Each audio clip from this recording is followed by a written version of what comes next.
Welcome, welcome, welcome, folks. Folks are starting to pour in over here in Zoom land. Welcome. Glad to have you all with us.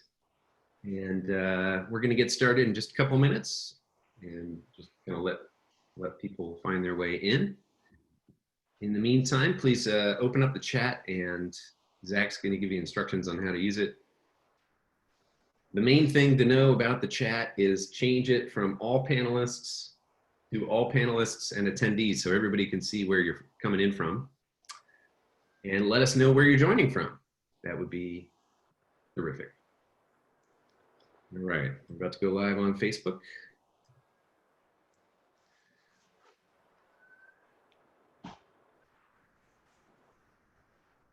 Come here, look at this. Come say hi to everybody. Everybody can see a visitor. Everybody's from New York, Los Angeles. How many people are there? How could you see? Yeah. Well, we don't know. It takes a while. Everybody's filtering in for the moment, though, but we don't know how many till they all get here. Girls, look at. We're also live on Facebook. Welcome, Facebook folks. Glad that you are able to join us today. We're going to do some tea. We're going to get things started. If you're over on Zoom, then we are going to be able to potentially take your questions and have you have a little face-to-face conversation with Lee. If you're over on Facebook, please feel free to comment with any questions. We will have Zach go gather some of those up and bring them over for us to potentially answer if we have to get through as many as we have time for. Right.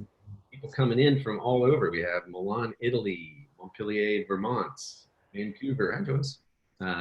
We have somebody saying hi to the girls. Can you wave? Hi.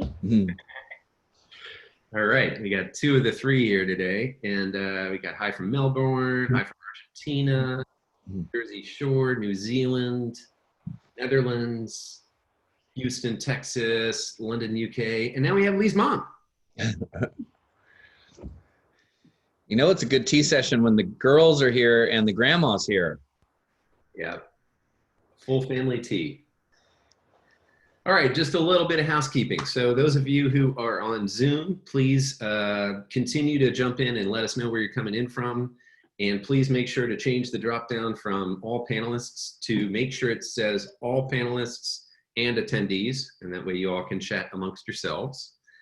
Those of you who are on Facebook, please do go ahead and comment if you have any specific questions. We'll go gather up the questions and Zach will proxy some of those over to our Zoom call so that we can answer some of the Facebook questions as well.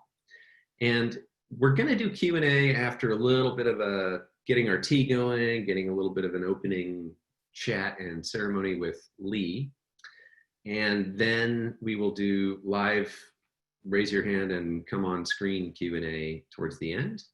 And we should go about an hour and a half, so till about 3:30 Pacific today. So I am about to get some tea going. Let me introduce myself though. I am Ben Cox. I'm the co-founder of Holden Qigong. I am the person who built all of the infrastructure and technology and the business side. And I work with Lee pretty closely to make sure that we can get his amazing work out to people far and wide and share these healing practices that he's been kind of the steward of in our culture, our Western cultures. And he and I also both have a love of tea, which is a big part of why we started doing these tea with Lee sessions during this here in shelter in place time period. And we've been drinking different teas every time, pretty much. Last time, I think, Lee, you had a special hidden secret tea you stumbled onto in your stash in the 70s. And, Yeah, that was pretty nice stuff. I was a little tea high after such a good conversation and drinking a lot of tea. Good combination. Yeah, it is. Well, I found a special tea today that is called 301. I know you're familiar with 401. This is kind of like 401, except it's little leaves instead of in a cake. This is actually loose leaf tea, and I've been storing it in this little gaiwan.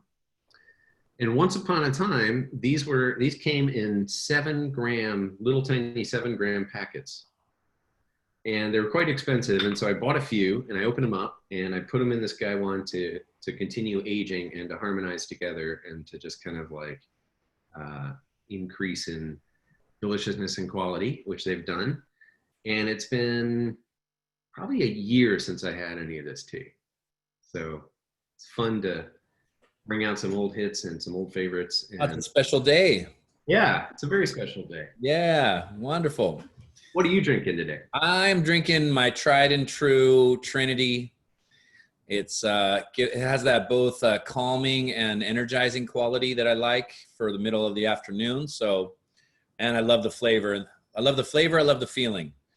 So somebody once said that you drink tea with your brain because of all the psychoactive compounds in tea that help to wake up your nervous system and bring your brain fully online. So let's take a sip of tea for our brains today.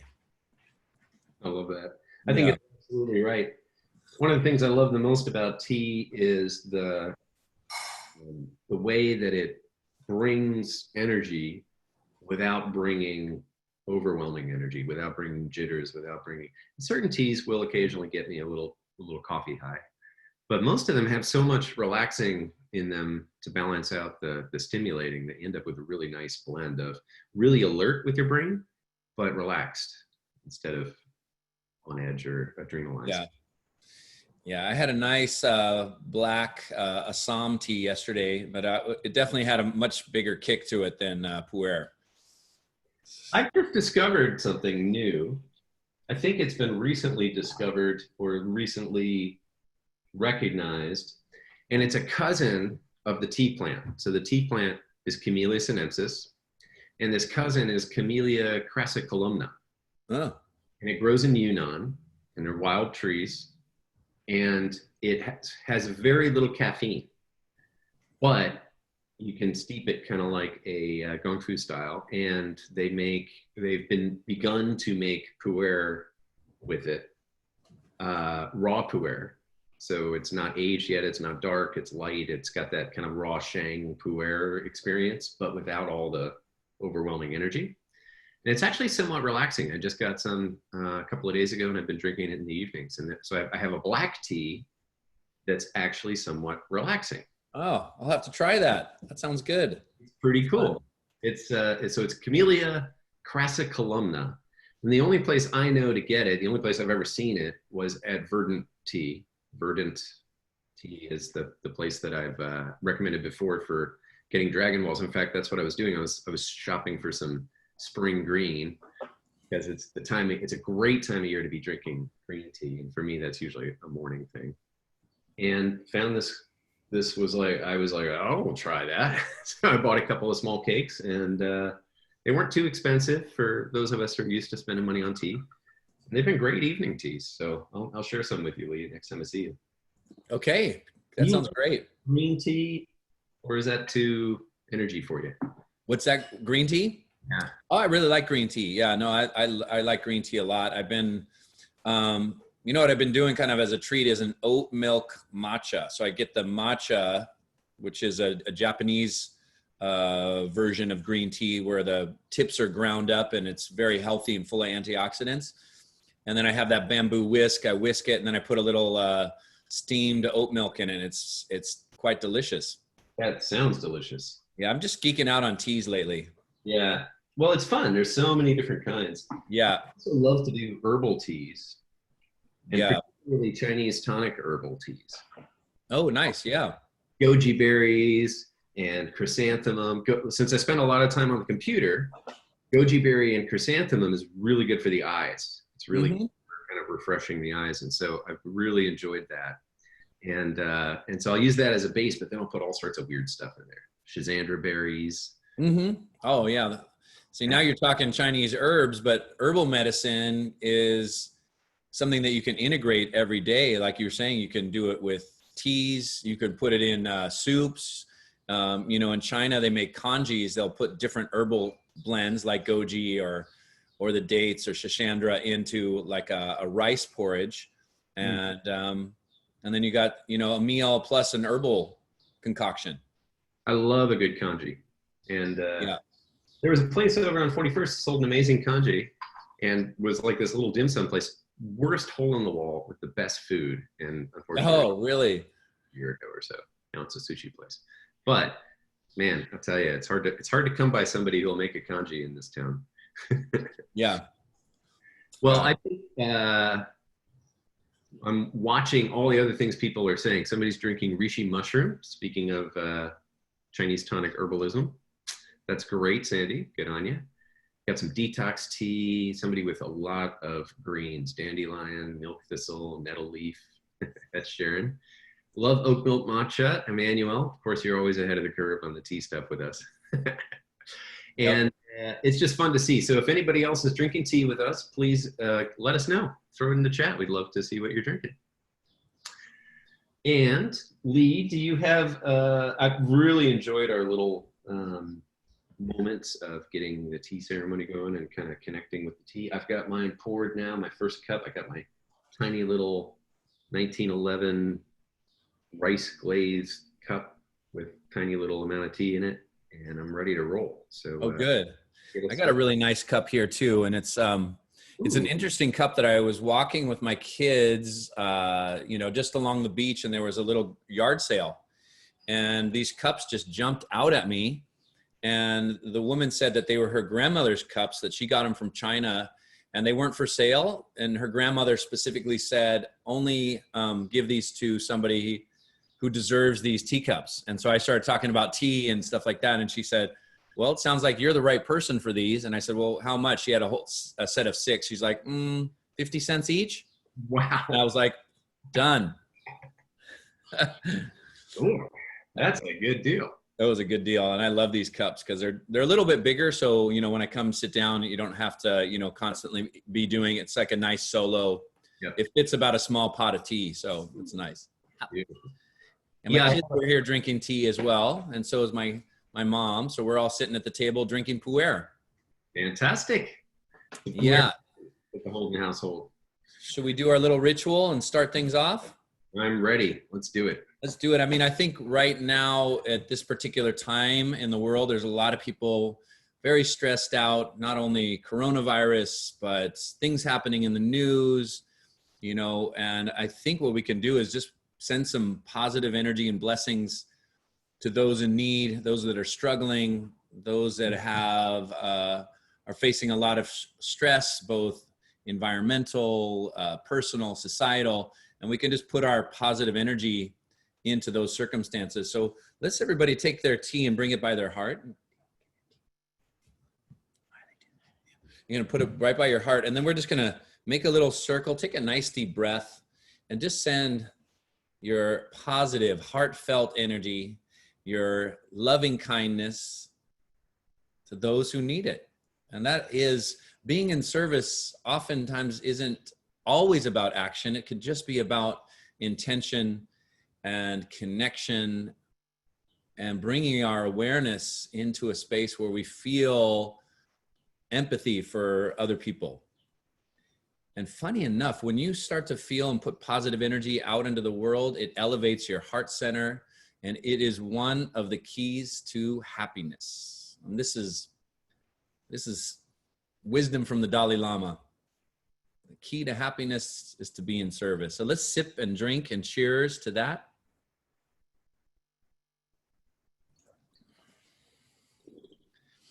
And with that, we can answer some questions. Any questions that you all have, let's put some energy into that, and we'll talk and have a great conversation. Beautiful.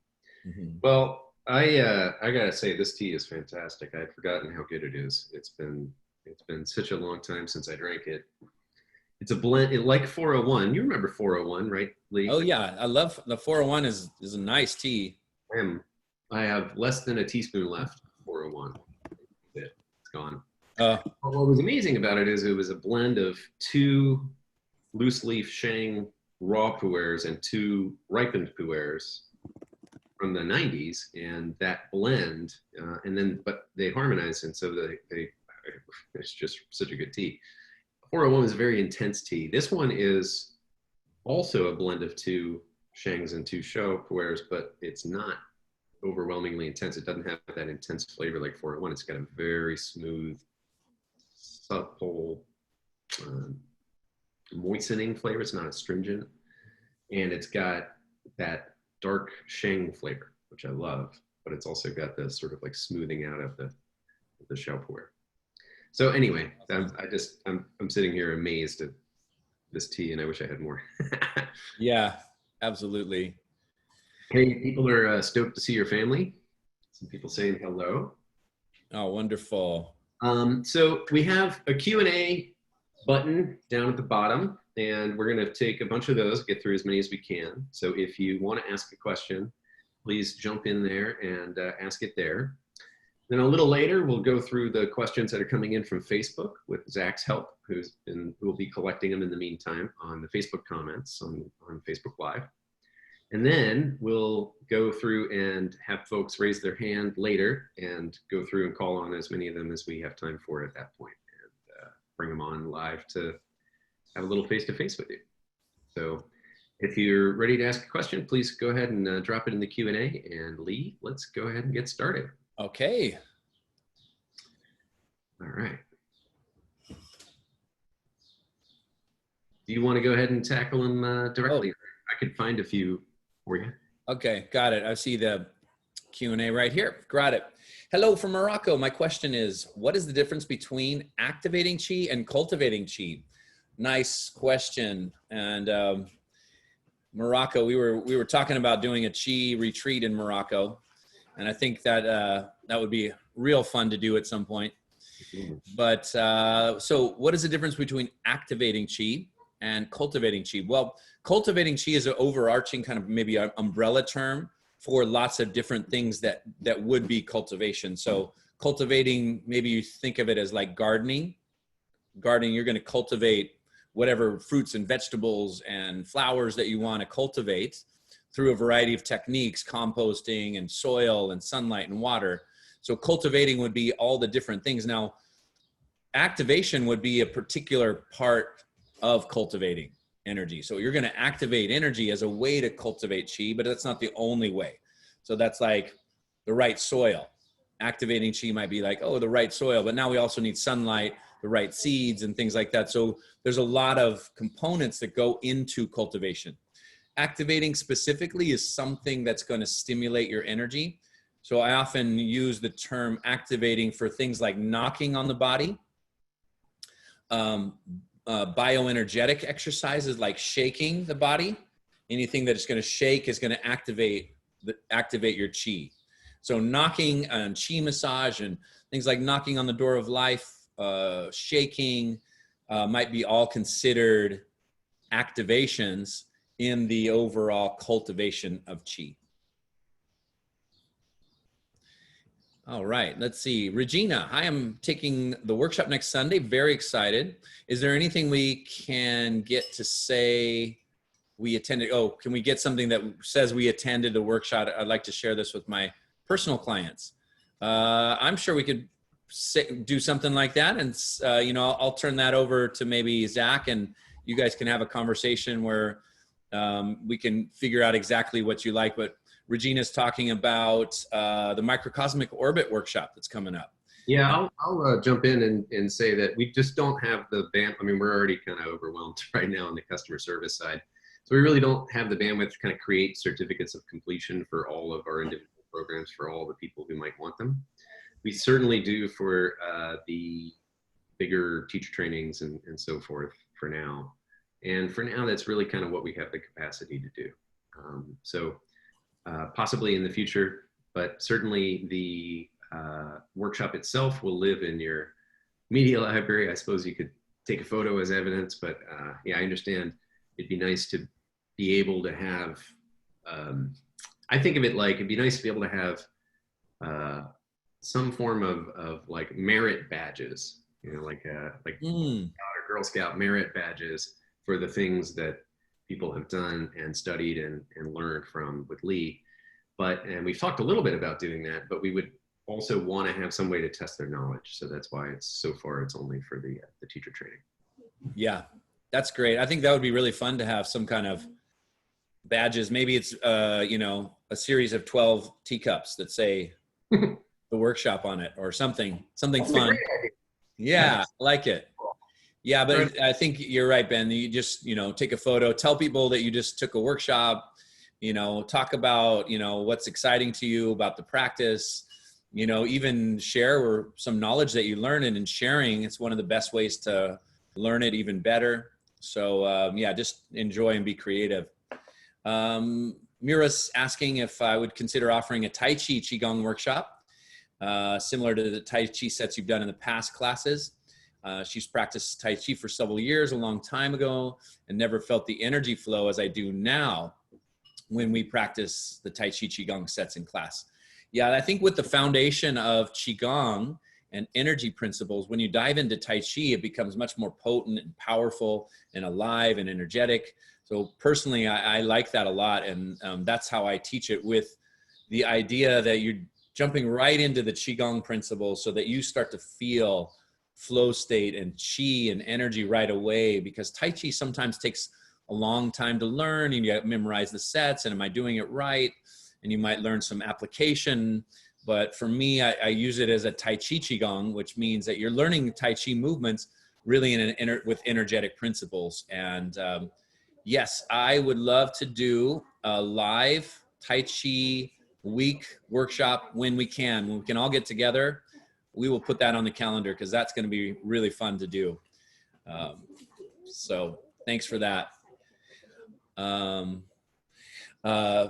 PC, can different Qigong styles interfere with one another? Is it okay to follow several Qigong practices from the different masters, or stick to one? That's a point that has different answers by different Qigong masters.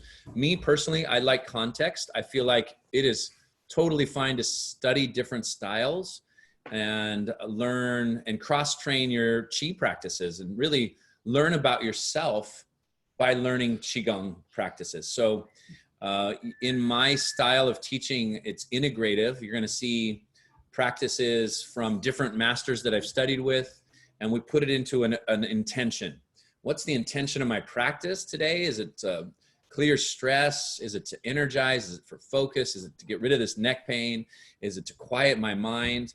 There's sometimes a variety of intentions that go into our practices, but what I like to do is really gear practices towards what we're seeking to give us the best results.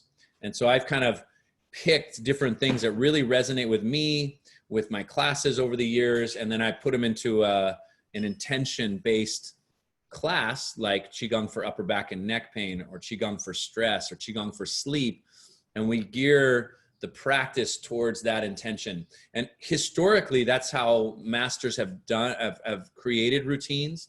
It's just now we live in modern society in a Western world. So our culture is different. Our time in history is different. So we can be creative in how we craft routines. Now, what I really love to teach is the principles of Qigong practice. And there's 3,500 styles of Qigong. So if we know the 7 or 8 principles, we can start to see what are the principles that are involved in this particular style. For example, somebody asked a question about activations. And the last time I was in China, there was a group of women who are practicing activations for the whole entire hour, hour and a half. I mean, they just knocked on their bodies for a good solid hour and a half on different things. And the whole style was activation. There wasn't any flows. And so you can zero in on one particular principle, or you can integrate a series of principles to create a little more alchemy. Now, just doing one principle, it's kind of like going into the fridge and just grabbing a whole thing of broccoli and eating it raw. It's good for you, but maybe it's not the best experience. If we like season it and cook it and mix it together with some other vegetables and spices, oh, now it's really delicious. And so that's what I like to do, is create delicious Qigong routines for you. Love that. Create delicious Qigong routines for you. Yeah. Yeah, we've always talked about that metaphor of nutrition, right? And it's, you know, when you are on the subscription, for example, I always like to say, if you bought like a program off of our healing series, it's like learning how to make one recipe and being able to make that repeatedly, which is great if you really love Qigong for high blood pressure, or if you really love, lasagna. And then the subscription is more like having a chef and a nutritionist plan your meals for you. You still have to show up and cook the meal. You still have to show up and do the Qigong practices. But having a chef and nutritionist plan the meal to give you a real variety in your diet, which is great. And it's such a good metaphor because broccoli is amazing for you. And you probably ought to eat it fairly often if you like it and it's part of what your nutritionist might recommend, kind of like knocking on the door of life. It's like, it's always part of the meal because it's one of those things that's highly nutritious and it's frequently, if you eat it frequently, doesn't mean you can't have a ton of variety in your diet. So that's what's really fun about having you, Lee, the master nutritionist and chef, show up and plan our meals for us this week. That's great. I love that. All right. Genevieve, first tea I've been able to attend. Awesome. I've always wanted to ask Lee about a Qigong move I learned years ago that I don't think I've seen him do yet. It's called Buddha Surveys the Earth. That sounds good. I like it. I haven't heard that name before. It was looking down and moving next slowly. Does he know it? I don't know it, but it sounds cool. And I might have to, go into my Qigong laboratory and create Buddha Surveys the Earth. I do know a movement called grinding tofu though. So look for that in our next class. Doris from British Columbia. I put my question in the wrong place, so we're placing it here. Okay, good. It's in the right place now. Is there different types of Qi energy as physical energy, love energy, emotions? Something that I heard and I'm wondering. Yeah, absolutely there is. Every emotion is a different energy. It's like, it is like a different station on a radio. So let's think of energy as both form, that is your body, and formless, which would be a variety of emotions or thoughts. Formless means you can't find it physically. So if we say, I'm feeling love, we can't, do surgery on the heart and see that love, put it in a test tube. It's not formed. It's a vibration. In the same way, you can't see a radio wave coming through, but you can turn on the radio and hear the Beatles playing. Now, where are the Beatles? The Beatles, if you opened up the radio, they're not in there. So that's the misconception that we are all skin encapsulated. We're actually tuned into a lot of energy and frequencies. And that's why we pick up stress or anxiety from the world around us or our friends and family. We often can be in tune with particular vibrations and energies that create our thinking and our programs and our emotional energy. So it's up to us to have our finger on the dial and tune into the station that we want. So think of each emotion, energy that moves, emotion, energy, movement. And then we call them feelings. When energy starts to move, we have feelings. Now we want to feel and have emotions that are elevated. That makes us feel good. And when emotions are constricted or stagnant, we start to feel not so good. We feel either anxious or stressed or depressed. And these are just signs and symbols to shift the station, clear the stress, transform that emotional energy into something else. Now you do have your fingers on the dial, and sometimes it takes some skill at turning the station to get on that frequency that you want to be on. So every emotion is a different energy. And in Chinese medicine and Qigong, it's mapped out to the specific organs. So for example, many cultures talk about love in the heart.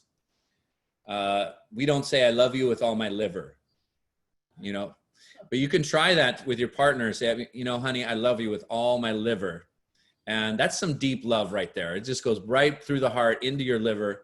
But liver is said in Chinese medicine to hold kindness. And there's always polarity. There's kindness and creativity in the liver, but there's also stress, frustration, agitation, and anger. And so the emotions are like this within each of the organ systems. So we want to transform one energy state to another. That's like changing the station. In the heart, We say anxieties on the negative side and being impatient, too busy, too much on our plate. And of course, on the opposite side, the positive side of the heart, love, joy, compassion. And then we call the heart the ruler of our emotional energy. And then we look at the kidneys, the lungs, the spleen, the stomach. All of them have particular emotional energies that are stored. So the form is the heart itself. It's beating your blood and circulating it through your system. The formless is the energy that emanates from that organ, love, joy, and each of the organs have that. And then we start combining them. What does love and inner peace combined together feel like? What does happiness and creativity feel like? So that's how we cook the energy together, by combining different virtuous energies together to create an even more elevated state. Mm-hmm. Yeah, that's great. Question. Such powerful stuff. I mean, really, I love what you say about the Beatles not being in my radio. When I discovered that as a kid, I was so dismayed. I really wanted them to be in there. Yeah, right? That'd be a lot of Beatles. It'd be a lot of Beatles. Nice. Okay, so greetings from Oxford. I hope you're mellow with your tea, indeed. Now, Emma and I spoke yesterday after class, I believe, and I gave her my hunch. I'm looking forward to your answer on this one. Oh, okay. Good. I'd like to ask about a kind of spine neck wobble when I get energy moving and down the central line of the body when in a Zhanzhuang posture. That's like a standing posture. Occasionally, this is accompanied with heart palpitations. Is this energy blocked? If so, how to remove it? It's been around for 18 months or so. Great question. Oxford, I love Oxford. I've been there a few times. In fact, I was there maybe, a year and a half ago, and just walking the canals, and what a beautiful place. So anyways, Zhanzhuang is powerful standing practice, and it generates a lot of energy.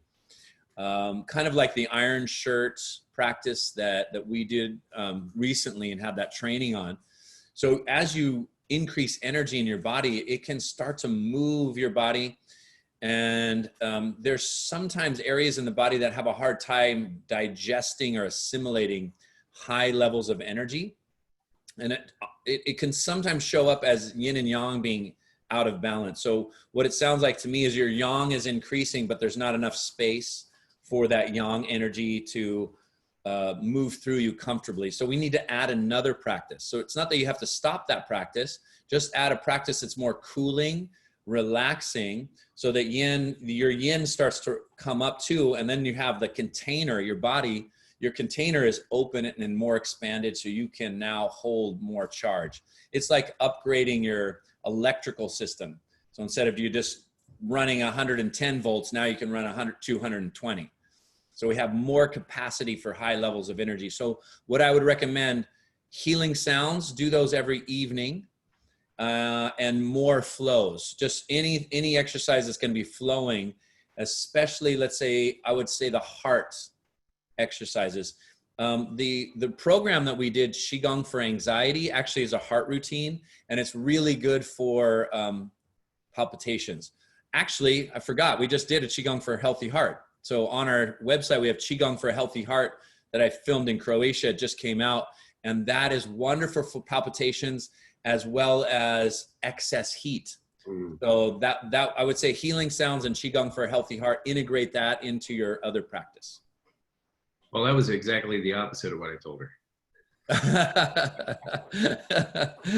I told her ask Lee because all I have is a hunch, and it's probably wrong. But yeah, that's great. Yeah, I told, because I get a certain amount of, I guess, wobble, you might say, when I do meditation, a certain energy work. Yeah. That is fine and not bothersome. But it has been persistent. So I said, well, it may just be like that. I'm glad she asked you.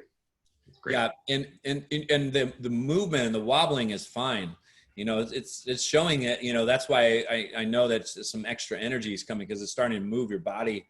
Sometimes the chi wobbles or the jolts that you get are astonishing, because you're like, what just happened? Who just shocked me?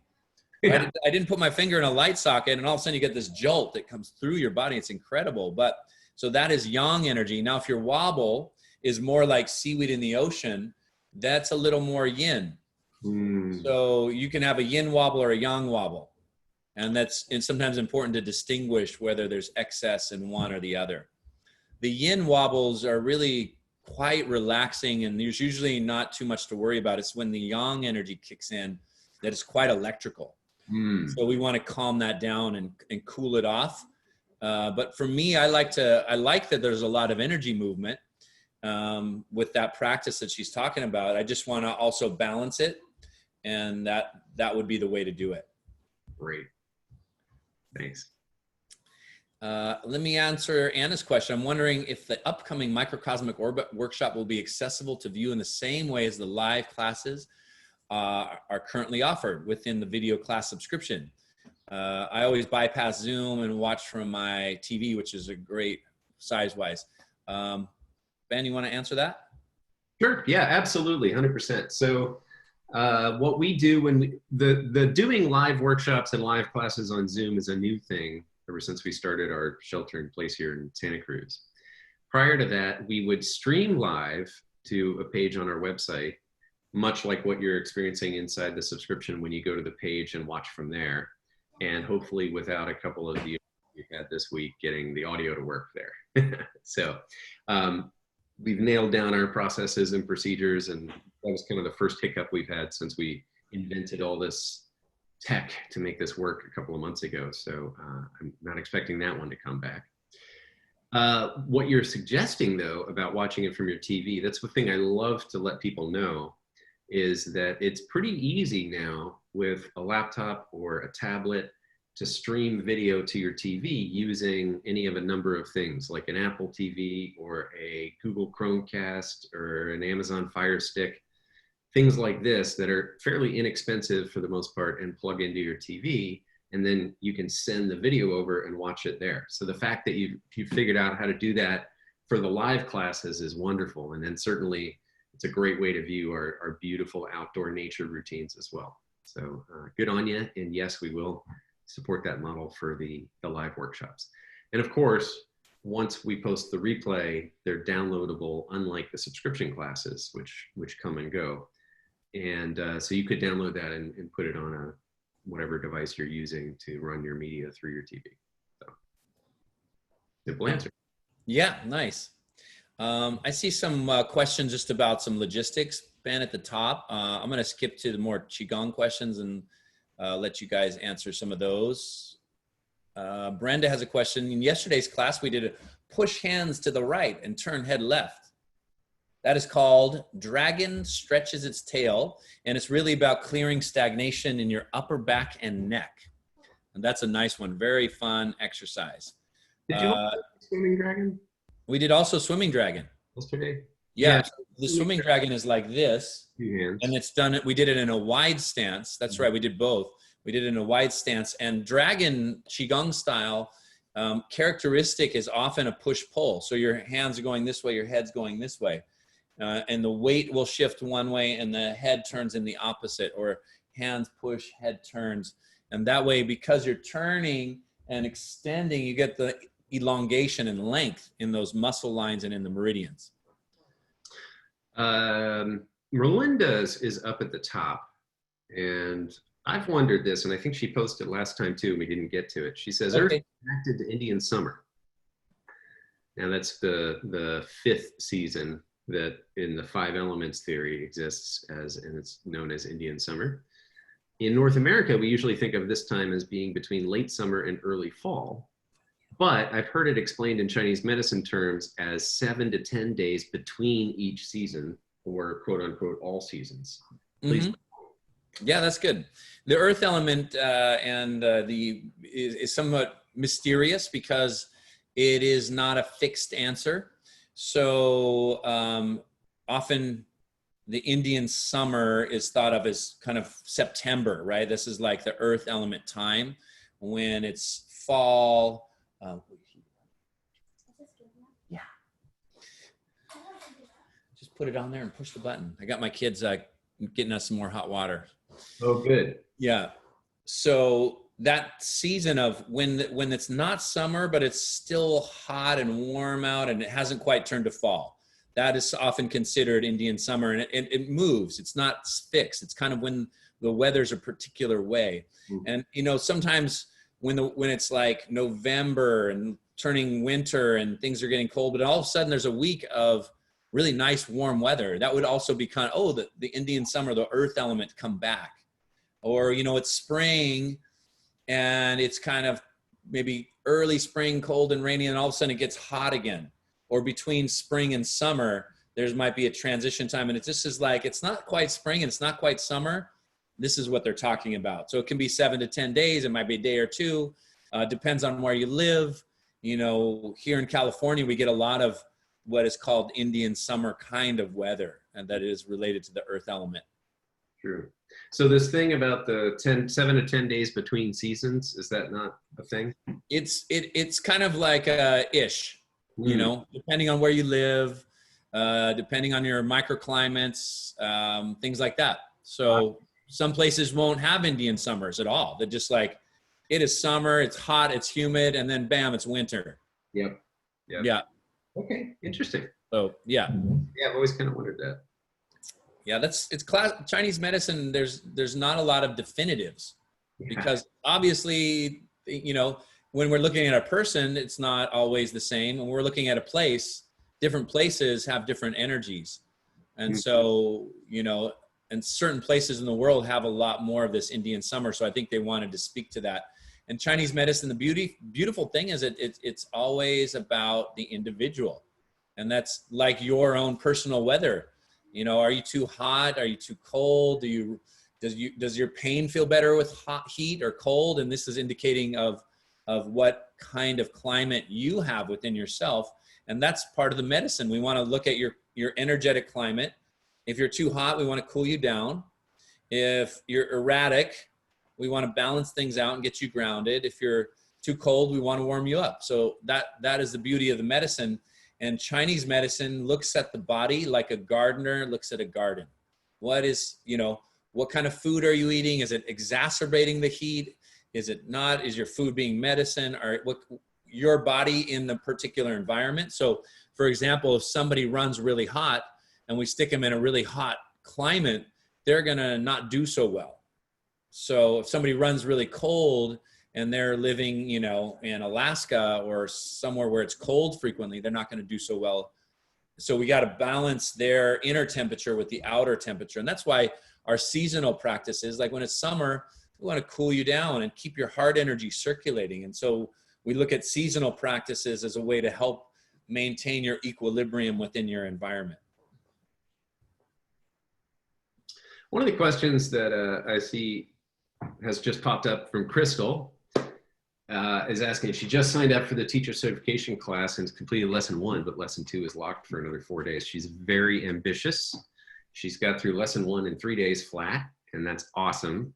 And I just wanted to take a moment to welcome you to the fold and to the group. And I'm really excited that you're on this journey, and we'll be looking forward to seeing you on the Q&A sessions and some of the master classes that some of the other teachers teach, which can be coming up. I think the next one's next week sometime. As far as unlocking it early, we really did make a decision that 16 weeks is about the fastest that we want people going through it. The process of really practicing and refining these things just takes time. And there are internal discoveries and things that start to unfold on the inside. Now, if you've been practicing a long time, things may be a little different and things may go quicker for you. So what I would ask is that if you're looking for more to do, by all means, I think the best complement to the teacher training is the subscription, because you get to see how Lee teaches, you get to see that much wider variety of movements. And as you're learning the principles and the 5 elements foundations, and then moving into the 3 treasures in the teacher training, you have this mental framework starting to form up that you can start to hook all the things you're learning in the subscription classes on a week-to-week basis into. So if you have a lot of extra time on your hands, I would suggest doing that alongside the teacher training. But we do want you to kind of spend time digesting the content and having the sort of buildup of the experience and doing the extra practice with the bonus materials that come on each module. So logistical answer. If you really don't like that answer and you're really getting like, I really, really want to get going, then write into support and we can jump on the phone and have a chat about your experience and just sort of see if we need to unlock you. So there you have it. The default is no, but we might make an exception. Nice. Love it. Because every individual is different. That's what we said, right? Yeah. All right. Couple quick ones. So somebody from Argentina. Sorry, just real quick. For reference, a lot of people, they're going to do it over the course of a year or 18 months, even some folks. And so 16 weeks is actually really fast. Mm-hmm. So hopefully that helps frame why we made that decision.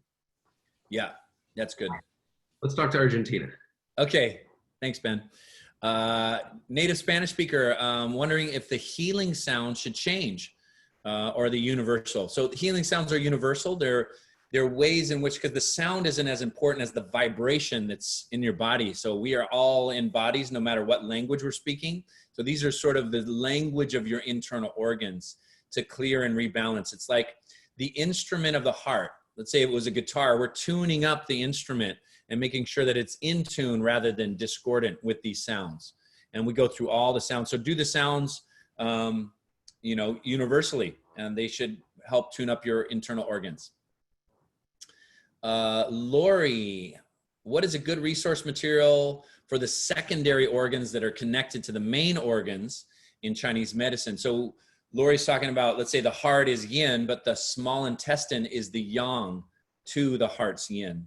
And these would both be in the fire element. So each element, fire, water, wood, has a yin organ and a yang organ. For example, wood, liver's the yin, and gallbladder's the yang. So if you want to learn more about Chinese medicine, things like this, the 5-element course that I teach goes in depth into all that, where you learn a Qigong flow, you learn a standing posture, you learn the sound, the color, the emotions, the seasons, the parrot organ, the sense organ, and the area of control with each of those elements. So that's a little bit more robust course, the 5-element week. If you want to just read about it, there's a great book called Between Heaven and Earth. That's good. Or another book called The Web That Has No Weaver. And those are like introductory books to Chinese medicine. And another first timer joining us. I think Corey's got, hand is up. So maybe we'll tackle that one live. Okay, good. Cool. You want to do that now? Nope. Oh, okay, got it. Sorry, we'll get there in a sec. Let's see. Karen's asking, do you have DVDs that can help improve circulation head to toe, have hair loss, neuropathy in hands and feet, circulation issues? Yeah, I have a lot of DVDs, but I would recommend our new programs that are the online courses. So you can just do it on your computer or your phone or your tablet. It makes it really easy. For circulation, I'm going to say the 5-element energy flow is wonderful for improving circulation, overall systemic health and energy. The other one that's really good is Qigong for a healthy heart that we just did in Croatia. So those two might be a really great combination to do together. So you can find those on our website, Qigong for a healthy heart, Qigong, the 5-element energy flow. Let's see, can you talk about how far to push and stretch when you're doing Qigong? The wringing out movement specifically. I'm not sure whether to push it as far as possible and get a strong stretch feeling or keep it more gentle. That is going to be a little bit personal, right? What I said in class yesterday, no pain, meaning that you don't push a stretch to the point of pain or irritation. We want to keep our bodies moving, and the benefits of stretching happen most profoundly when we're getting a good stretch, but we're not irritating anything. Because let's remember this, the person that's most flexible isn't the most enlightened. So that just gives us like, okay, stretching isn't a competition. We can just relax. Why am I stretching? I'm stretching to free up the energy that's often constricted in the muscle. So a nice stretch where you're breathing into it, not pushing too far, has a lot of benefits to it. And the good thing is you won't injure yourself. Pushing stretches can be totally fine, especially if you're, you know, very into yoga or a gymnast or martial artist. Sometimes in that skill set, we want to stretch a little further for our craft. But if not, then just stretch for the energy of it, stretch for the feel good of the stretch. And so listen to your body, think about that. I lean towards not pushing stretches too far. I've seen people get injured. But I always love to stretch that, find that right edge to the stretch. So play around with it. Let's see. I love the way you teach. Thank you. I felt so much difference in my body when I practiced Qigong. Isn't that the truth? I practice yoga and meditation daily. How can I include Qigong along with it? You know, yoga is a great practice that is synergistic to Qigong. So when we look at the principles of Qi and Qigong practice, stretching is one of those principles. Now, what does stretching do to your energy? It purges out tension. So it's a clearing principle. And then what we do in Qigong, at least in my particular style, we go into flows after stretching. So if you like doing yoga, you know, just fit it into the more towards the front end of the Qigong practice, and then do your flows afterwards. So do a nice yoga practice, however long you wanted, and then end with flows, and then go into Shavasana. So for me, what I do, if I'm going to integrate yoga, I do a Qigong warm-up, knocking on the door of life, spinal cord breathing, the pump. I get some energy circulating and some energy and blood into the muscles. Then I do a nice stretch, yoga stretches, and then after that I go flows and then into a meditation. And that's a great alchemy of movement and practice. It sure is. Hey, Lee, I think if you're ready, I think we should do a few from Facebook. I know they've been over there, and yeah, get a little love. All right. I'm coming in on the Facebook side. First one from Linda. Where went with who for practice? Say again, Zach, you kind of cut out. I don't know if we're going to be Zach do it today. He's super flaky internet. All right, I'll go find him in the doc. Sorry, Zach, we got to cut you short. Let me, I'll answer a few more here, and Ben, you curate some questions from Facebook, and then we'll do that. Great. Quick one, Sue, are the feet always straight forward in our stances? When you do a wide leg stance, so your shoulder width, often they're straight forward. As we widen the stance out, I turn the feet out a little bit. Okay, now in martial arts styles of Qigong, sometimes they turn the feet in. That's going to be more martial. But now if you turn the feet open more, this is a little bit more yin. You just want the feet symmetrical. So I tend to teach in between and balance with the feet pointing straight ahead. But if it's hard on your knees for any reason, just open the feet out a little bit. And if you widen the stance and open the feet out like a 45-degree angle. Good one. Okay. Is it my internet? No, you're good. Okay, good. All right, Mr. Holden? Yeah. Here come a few from Facebook. Okay. It is time. First, we have Linda Palmioli, who's asking, where, when, with who, and what do you do for your own practice? I'm going to say pick 2 of the 4. Where, when, you know, okay, so I often like to do a morning practice and an evening practice. Some of my favorite things to do in the morning are activations, powerful breath work, and then mix in flows. So I'll do something that's really strongly like yawn, either for like 15, 20 minutes, and then do something really extremely yin. So the strong yawn would be standing postures, breath work, and then the strong yin would be deeply relaxing flows or a meditation. And then what I like to do is stretch polarities, because that gives you an increased activation of Qi. So, you know, this is kind of my style of how I like to teach as well. For my own practice, sometimes I do things a little more extreme. I'll do some more extreme breathing and stance work and stance training.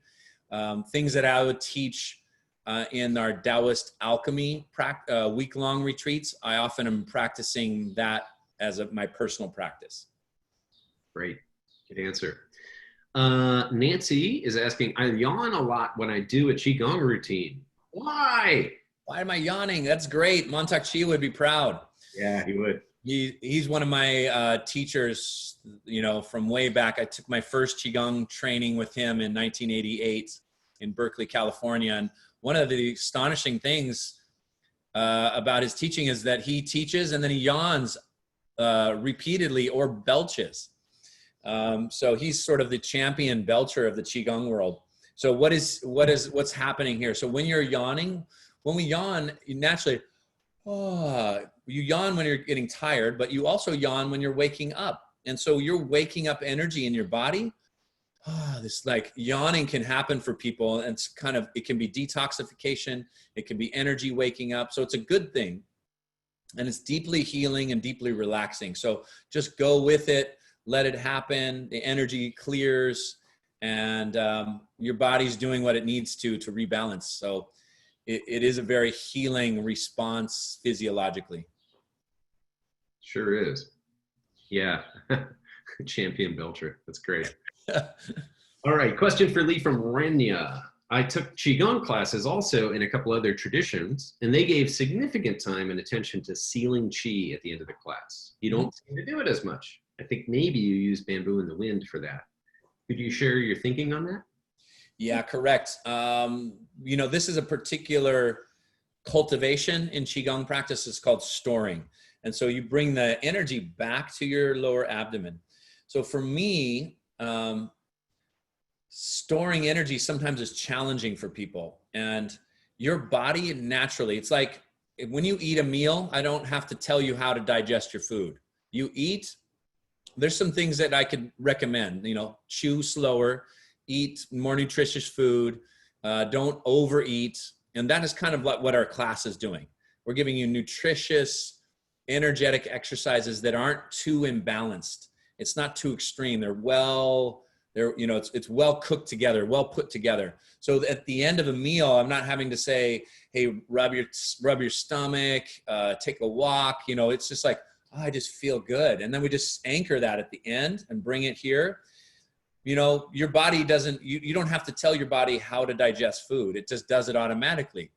And it digests better if the meal and the prep is all planned. And so that's what I try to do, is a little bit more work on the front end. So it's just real easy assimilation of the energy into your whole system. If you're feeling like lightheaded or ungrounded, then you want to do more practice at the end to store that energy. Also, with more advanced Qigong practices where you're really activating yang energy, it is a good idea to spend more time sealing the energy at the center. So it's a great thing to do. You can spend more time doing it. It just kind of have to pick and choose your principles that you're focusing on. And I find that for Westerners, putting our attention on the belly and the lower dantian for too long can be distracting. I tend to spend more time on flows and assimilating energy that way. Yes, bamboo in the wind, or we always end with our hands on our bellies, taking a few deep breaths. And that seems to work really well. And then when we do more advanced practices, we'll spend more time storing energy as a principle at the end. Yeah, I've certainly had that experience too. And here's another one that I find interesting, and I'm sure you can answer because of all your time training in Thailand. Are there any tips and tricks for keeping cool in the summer using Qigong? Because I find myself overheating in the summer months while doing my Qigong. Yeah. Yep. And it's interesting, right? Because that often will show that there's too much heat in this person's body. Mm-hmm. And then you get the climate, and then it's exacerbating the heat. And if you put somebody else, you know, I was traveling in Thailand with a friend, and they were like, oh, I just love the heat. My muscles and my joints feel all opened up. And the other friend was like, oh my God, I'm so tired and depleted. I just need to go sit in a cool pool all day long. And so these two people had different internal energies that were being either, you know, exacerbated by the heat or positively internalized by the heat. So how do we cool off heat when it's too hot outside? Healing sounds often are clearing of heat and irritation in the body. slow flowing movements, especially downward movements, clear heat. So pulling down the heavens. So you could spend, 4 or 5 minutes just pulling down this heat and getting that heat to move into your muscles and your joints and open up your body. Slow, deep breathing, and then spending time around large bodies of water. So if you're in a really hot country, spend time at the ocean, a lake, a river, a pool. Also put bare feet on the wet soil of the earth and feel the heat. As you do this movement, especially, you'll feel the heat discharge down to the ground. That's a good one. I'm gonna have to remember that. Take note of that one. I love it. Yeah. Are there any, this is Jap Eagle asking, are there any Qigong movements helpful in clearing your eyes to be more bright and show all that good energy? Yes, the eyes. So we come back to 5 element theory. What are the eyes? The senses are the eyes, the sense organ related to the wood element and the liver. So anything that you're doing that connects a movement or the liver can be extremely helpful. What I like to do is, let's say at the end of your Qigong practice, when you're doing a Qi ball and feeling a lot of energy in the hands, you just hold that energy right over the eyes without touching. You feel the heat from the hands moving into the eyes and the brain. And I think that's a great exercise for what he's trying to accomplish with the brightness of the eyes and the clarity of both the clarity of vision and the clarity of inner vision. And so that's working with the liver exercises and doing that.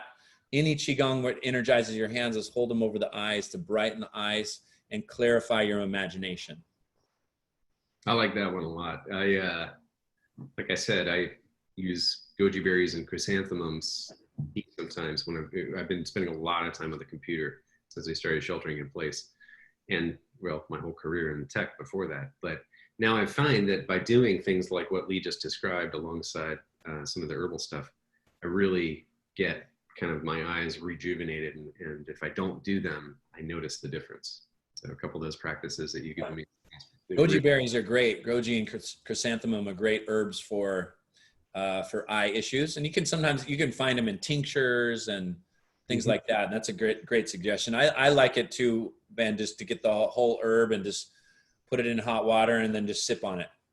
Yeah, that's what I do. The chrysanthemum blossoms and the berries, and I just kind of steep them, a little bit of a simmer on the stove briefly, and then I'll put it over a little tea light candle. And it's awesome. It just sits there and simmers, and eventually it's all thick. That's great. Here's an interesting one. It's from Elka, who says, I am a feng shui consultant and just back from a tour of China in October. I saw so many people doing this and Tai Chi in the parks over there. Amazing. Is there any Qigong that I can use to support my classes that I teach on the 5 elements? Oh, fantastic. Yeah. So think feng shui is like external environmental Qi. It was in China, it was called wind and water, feng shui. So back in the day, it was how your house was related to the wind. You open 2 windows and you get a nice draft, and you're close to water sources. That was a great place to live. And it became a very sophisticated science about how energy moves through spaces. Think of Qigong as inner feng shui, because we're living in the space within our bodies related to the space in our environment. So those two go hand in hand. Now, the 5 elements, our 5 element week would be perfect for somebody like yourself. We have a 5 element week that we recorded, and you just go through the practice as if you're attending a week-long workshop. And it was a great experience. That's part of our teacher training as well. If you want something that's not as robust, then you can do the 5 element energy program that we have. And that's a great program. You learn a standing posture and a flow that goes to each of the elements. Yeah, that's the one available in our learning series. So it's part of the DVD-sized outdoor routines with just a couple of tracks. It's not very expensive at all. But I would say if you're that far into the realm of feng shui and 5 elements, I think you'd really get a lot out of the 5 elements course and or the teacher training, because it's just such a powerful.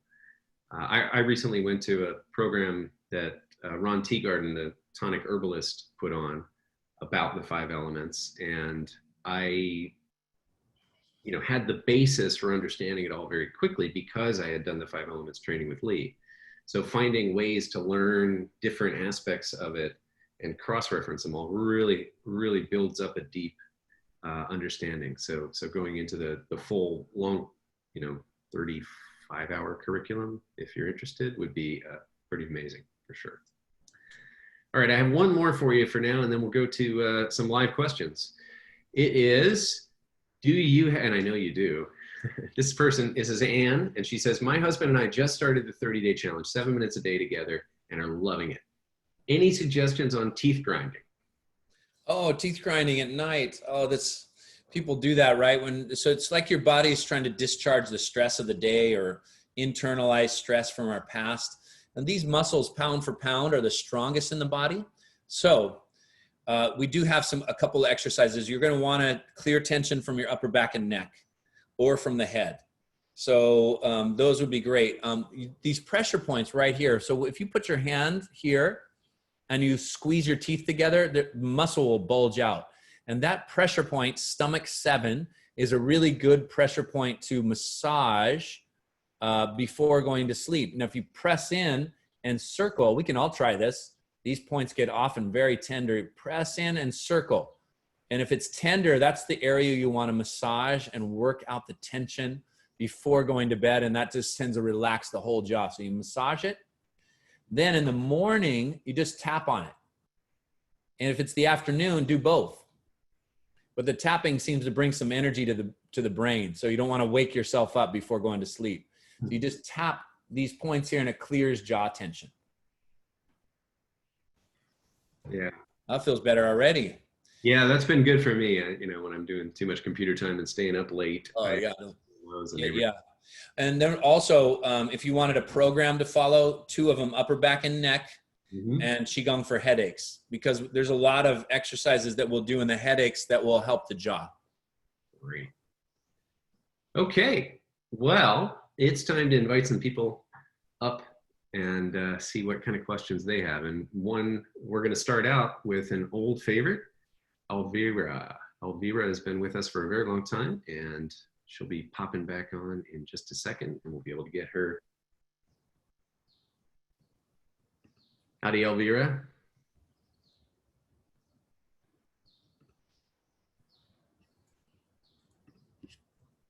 And away we go. Hi there. We can see you, but I can't hear you. Yeah, now we can hear you. Hi. Oh my goodness, yes. Okay, nice seeing you.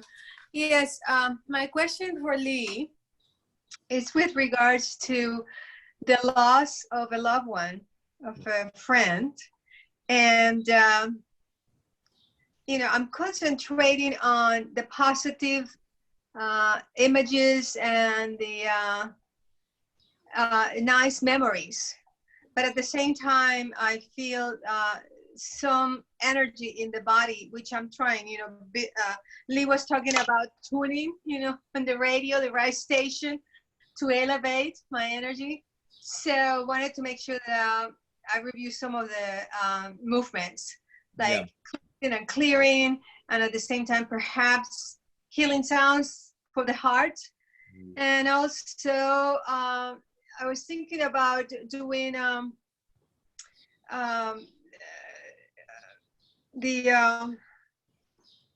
forgot the one cloudy hands. Yeah, sure. Elvira, this is such a good question, because I think there's you know, just how do we fine tune this? You know, what happens in life is, you know, loss is part of life.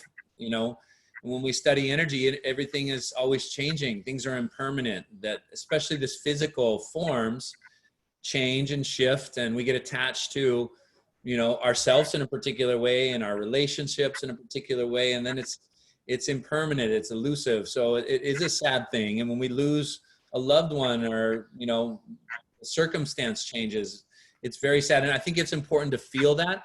So our emotions are designed to keep us connected to life and where we are in life. So especially, you know, a loss that's recent, we want to feel our sadness and our grief. That's keeping you connected to life. you know, 20, 30 years later, if we're really dealing with sadness and grief, you know, in a deep way, it's not connected to what's happening right here, right now. That's kind of what we want to clear. But I think when we're feeling loss, when we're feeling sadness over something that's changed, to really be with it, sit with it. And what happens as you be with it, you start to remember the positive things and the fun times and the appreciations, and it starts to change into gratitude. And it really is sometimes the lesson of loss is to recognize, to create moments each and every day, that life is, you know, short or fleeting, or things always change. So how can I create positive moments, deep, rich experiences each and every day? And what am I doing today to enhance my relationships that are here right now? And I think those are the inquiries. This idea of transformation, like what can I do to transform? You know, there's a lot to do. And one of them is just to sit with that feeling and be with it. And you just watch it transform on its own. Journal about it, you know, be with your feelings. And then afterwards, that's the time now to start some cultivation. It's like, okay, I'm really feeling sad and it's uncomfortable. Now I'm going to do some work with my lungs. Lungs hold sadness and grief, and it's about loss. So when we're breathing, for example, when we're feeling sadness, your breath will reflect that emotion, that there's going to be resistance to exhaling. So with sadness and grief, really just focus on your exhale. You can even just hold that person in your mind, that circumstance in your mind, and just exhale all the way out. That's a letting go. This breath is gone, and now a new breath comes in. And when you inhale, what did I appreciate about that person? What am I so grateful? What are the experiences that I'm grateful for? Breathe that in, and I'm just going to let go, really focusing on that exhale. Because when we're sad, we want to hold on, and we tend to hold the breath, and really focusing on the letting go and the exhale. And what's left is all that energy from that person within you. That's what's left. That person's energy lives within you as a transformation. And they've brought joy and light and good times and blessings to your life in that particular way, and that lives within you. And then you can do some work, like you said, all the things that you said, yes, you can do. I'm just saying, in addition to. Thank you. Thank You're you. welcome. Hello.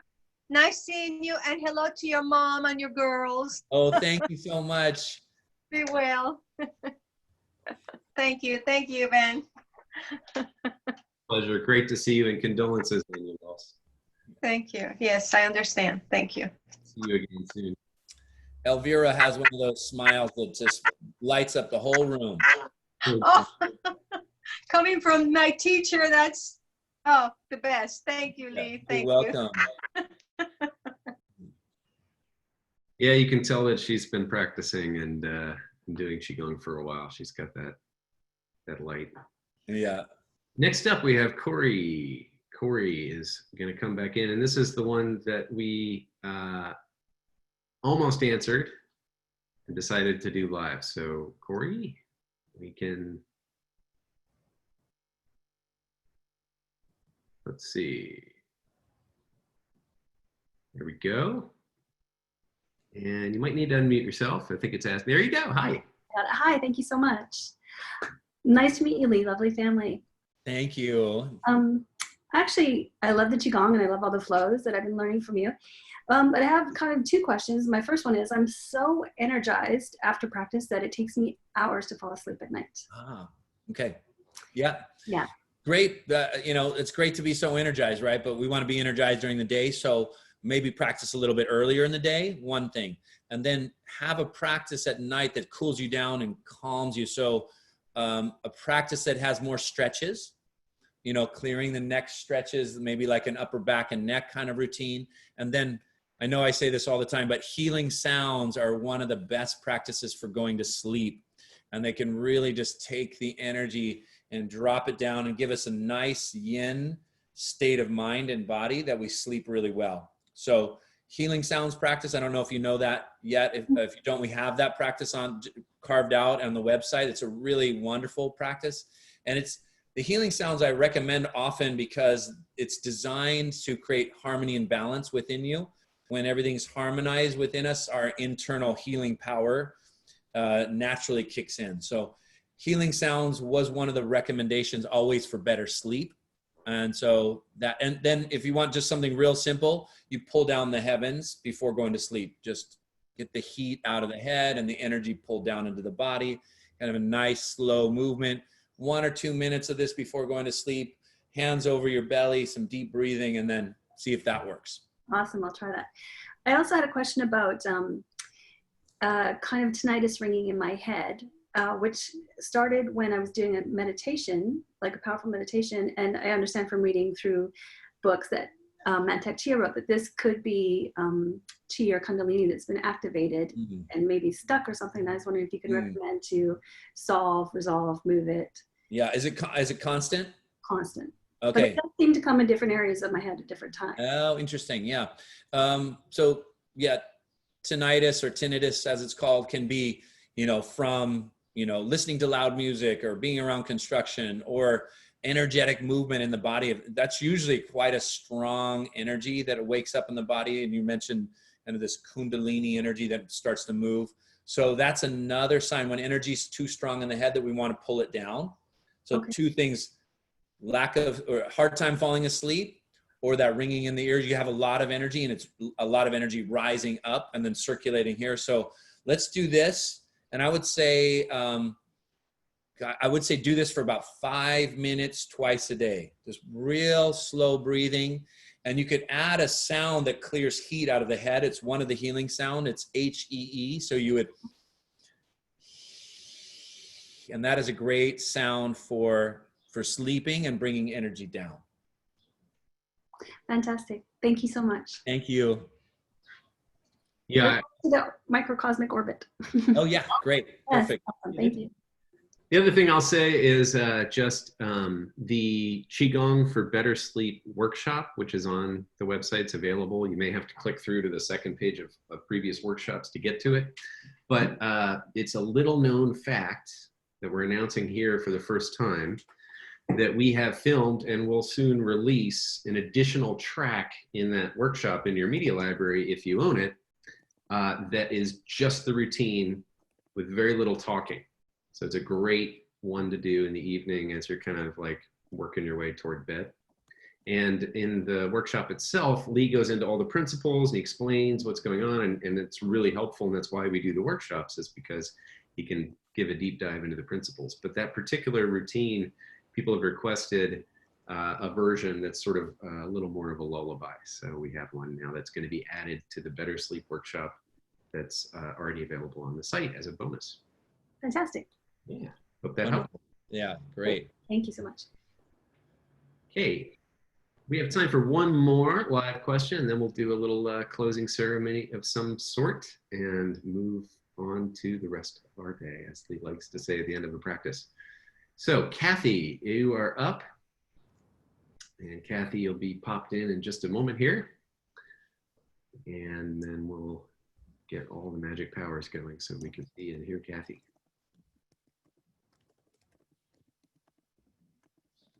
Beautiful. All right. Yay, we can hear you and see you. Honestly, it's the first time I've done it. I'm just all nervous about the whole procedure. Thank you for calling on me. I appreciate it. Great. Lee, my husband and I just finished the 30 days. My acupuncturist sent us a link to you when shelter began here outside Boston. And we just dove in. I've had acupuncture for about 10 years, and it's just been a fabulous, fabulous experience. So I'm very excited. But my question, 2 years ago, I had a knee replacement, and so was in a lot of PT for that. And then I was also in PT for sciatica. And my PT had me quit yoga because he didn't, well, for one thing, I couldn't get on my knees. So there, all those were gone. But he thought the forward folds were not good for my back. Okay. So now, and I love forward folds. So it was very sad, besides just the whole deciding yoga didn't work for me anymore. but I haven't been sure what to do when you use forward folds. Or now, did you say it's an osteoporosis diagnosis, or you just have low back pain? I am sure, I don't have an official diagnosis, but I have a lot of arthritis. And so, you know, Yeah. well, I'm not sure because I have had what's the bone density, and it was fine. It was fine. Okay. But, And yeah. so do forward folds hurt you afterwards? No, they do not hurt. And presently, I've been out of PT for about a year, and I'll have flare-ups of the sciatica, but doing the exercises and things, I've stayed on top of it. So I'm not in any discomfort, but I don't want to exacerbate anything. Yeah, me personally, I think the stretching in the hamstrings and the forward folds, when done right, can help the low back and help sciatic. So especially if you enjoy it, especially if it's like, oh, this feels so good and I love this forward fold. Now, what you want to do, like full body flow, I go into forward bend, but I also come up and back. Right, and I love that. So you want to stretch and strengthen in combination so that you're not just getting flexible in one direction and then irritating tissue. So make sure that when you do some forward folds, and then you know how we do the thumb press to the back and move the hips, where you're just pushing your thumbs into your lower back. Those kinds of things really reset the lower back and create that balance. So as long as you're doing a little bit of strengthening, maybe some core strength, I would say it's okay to do forward folds. Just don't push the stretch real hard, but get into that forward fold and relax and release, lengthen and stretch your back, and then those pressure points and then some core work. I think you're going to really enjoy that. I mean, really, this practice, your body knows what to do. So listen to your body and just go real light and easy with those forward bends, but I think it's going to be beneficial for you. So I have been bending my knees when I do them because I thought maybe that would be a good thing, but you don't think that's really necessary? Yeah, it's not necessary, but have a slight bend to your knees. And for me, I like a little wider, not feet right together for lower back. Just have a little wider stance. And you'll see, I like to do forward folds with a wide stance. It takes some pressure off my back. I've had back injuries, and those forward folds can really help release tension out of the lower back. I've really tight hamstrings from being a bike rider and a soccer player. So I don't like to push the stretch. So I always have a little bend in my knees. If you're real flexible and it's easy for you to forward bend, then you don't have to have a bend to your knees. So it's easy for me. So it was always something I felt like, felt good that I could do. Yeah. Okay. I think you're fine. Yeah. Listen to your body, try it, see how you feel afterwards, next couple hours, next day, modify accordingly. I think you're going to be great. Just strengthen up your core, do some work on the kidneys and the kidney meridian. That controls the lower back. Okay. We're really excited about moving ahead with this. So thank you. Oh, good. Thank you. We just bought the subscription to do the classes. Oh, wonderful. So we're moving ahead. I'm glad. I'll be happy to see you in class. Thank you. Bye. Yeah. So it's always fun when a husband and wife team come along, and I get to see them both in the live classes. I know Weird. too. Yeah. He likes it too. Oh, he's there. Great. Glad you found us. And we'll see you later. Thank you. So, Mr. Holden, that's about the end of our Q&A session, and we're coming to the end of our tea set. I still have tea. I've steeped this about 14 times while we've been talking, probably. Yeah. I still got a little tea myself. All right, guys. Well, thanks everybody so much. Let's just now, we start with a tea at the heart center. Let's do a little interesting action. Just hold a little chi ball here at your heart center. So it's kind of a prayer position, but the hands aren't touching, and the hands not touching kind of represents the space between. And so there's the space between my hands. There's the space around me. There's the space between me, my body, and your body. The space between my inner energy and the whole external environment. So, this invisible space is something that we're creating a positive charge within. So as you close your eyes, just feel the space in your hands. Slow, deep breathing in and out through your nose. And right now, I think what the world is really calling out for is that positive, healthy energy that we can create in the spaces in between. And so we can just feel, as we do this as a community, everybody here creating a positive, charged up heart space between all of us. And we can just send that energy as a group, as a collective, with a similar intention out into the world. Let's just breathe into that and feel the space in your hands around your body. The space around your body extends into the space in the room. Space extends into our city and then the world around us, and just fill it up with loving kindness and compassion.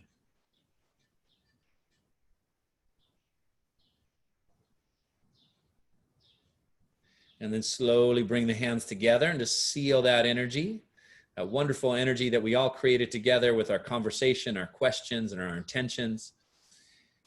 And we'll just bring that elevated state of mind and body into our heart centers. And I wish you all a very beautiful rest of your day. Thanks so much for joining us. And until we do tea again, bye for now. Bye, everyone. Thanks so much. See you next time.